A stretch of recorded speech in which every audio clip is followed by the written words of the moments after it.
ایسے صاحب یہ جو تعلیم سے ہماری بات شروع ہوئی تھی افغان بچیوں کی، تو افغانستان میں عورتوں کو تو آپ کو پتہ ہے جو حالت ہے، تفصیل میں جانے کی ضرورت نہیں ہے، تعلیم ان کو ملے گی نہیں اب.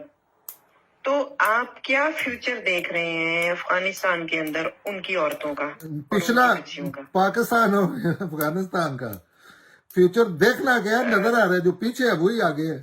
جب تک اس وقت تک جب تک یہ اپنے رویے نہیں چینج کرتے، کم از کم کوئی بک نہ پڑے، کوئی سوچیں بھی نہ، صرف دیکھ کے کر لیں پوری دنیا کو.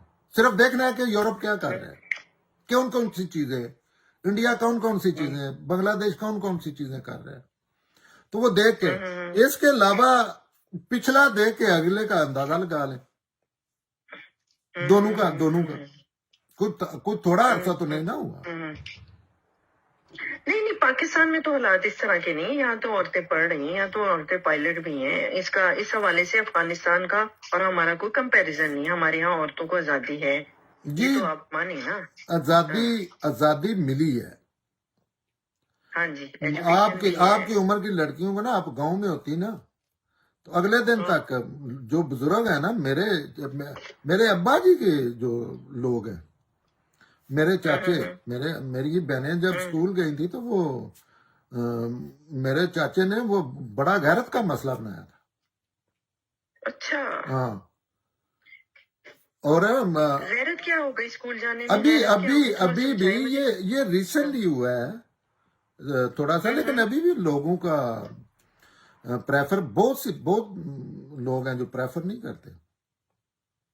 تعلیم سکول ہی نہیں تھے جب اچھا سکول ہی نہیں تھے، پھر لڑکی کو سکول بھیجنا جو ہے یہ بہت بڑا، ایسے ہے جیسے لڑکی ننگی، آپ کی 16 سال کی بیٹی ننگی آپ بازار میں نہیں. اس لیول پہ لوگوں کی غیرت، بریگیڈ جو ہے نا ان کی غیرت کھڑکتی ہے. آج بھی بڑے مسائل میں ایسے ہے کہ اللہ نے لڑکی کو حق دیا ہے نا، لڑکی لڑکے کو.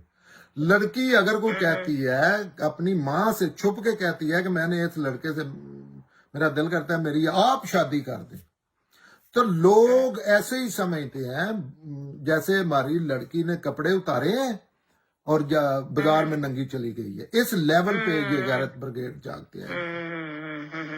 وہ غیرت اور بے حیائی والی معاملات ہو جاتے ہیں. ہاں، تو یہ ہاں افغانستان میں بھی ہونا ہے، لیکن یہ اس میں یہاں ایکٹیو جنگیں نہیں رہی، وہاں ایکٹیو جنگیں ہوتی رہی ہیں، تو اس کا بھی پتہ ہے بڑا، پھر ان چیزوں کا بھی سارا سسٹم ہی اتنے لمبے عرصے سے درم برم ہے. لیکن یہ مجبور ہو جائیں گے یہ لوگ، یہ بندوق فیل ہو جائے گی، پوری دنیا میں فیل ہوگی ہے، یہاں کیوں نہیں ہوگی؟ لیکن ابھی ٹائم بہت ہے اس کو بندوق فیل ہونے. لیکن اس میں صدیاں لگ جائیں، کسی کو کیا ہے. اچھا اچھا اچھا، لیکن ہوگا جیسے آپ کہہ رہے ہیں. پاکستان ہے، پاکستانیوں نے ابھی جو بات کرتے ہیں اس کو، اس سے بڑا فریضہ سمجھ کے اور کوئی کام کسی پاکستانی نے نہیں کیا 70 سال سے، کہ اپنے ملک کو تباہ کرنا ہے. آئی مین ایسے کام کیے ہیں، یہ نہیں کہ شعوری سطح پہ وہ تباہ کرنا چاہتے ہیں روز توڑیاں، لیکن نہیں، نتیجہ جو انہوں نے محنت کیا اس کا یہ نکلا ہے، ملک تباہ کیا. اور کر رہے ہیں تو کسی کو کیا ہے، اللہ کو بھی کوئی جلدی نہیں ہے، ایسے ہی چلے جائیں گے. دنیا کو بھی کوئی جلدی نہیں ہے، بلکہ اچھا ہے.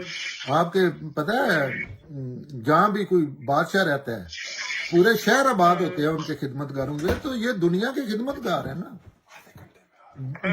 بھیک مانگیں گے، قرضے مانگیں گے، ان کو سہولیات فراہم کریں گے، اچھا ان کے نعرے لگائیں گے. ہاں، تو کسی کو کوئی اس طرح کی لیکن یو این او کر رہا ہے، یو این او نے انسانیت کی بہت خدمت کی ہے. آپ اندازہ کریں گے پہلے ابھی یہ مسائل ہم ڈسکس کر رہے ہیں، آپ کو یاد بھی نہیں ہے کہ پہلے تو افغانستان پہ جیسے امریکہ آیا تھا اس کا مکمل قبضہ تھا، مار دیتا سب کو، ایک ایٹم بم گرا کے نا لوگوں کو اکٹھے کرتا، جو کہ کیپیسٹی تھی اس میں، یہاں گیسیں مار کے نہ تو ان کو ختم کر دیتا. اس کی یہ تھی جو اس کے ساتھ مل جاتے، جیسے کہ ہمیشہ ہی ایسے ہوتا ہے کہ عراق اور افغانستان میں نا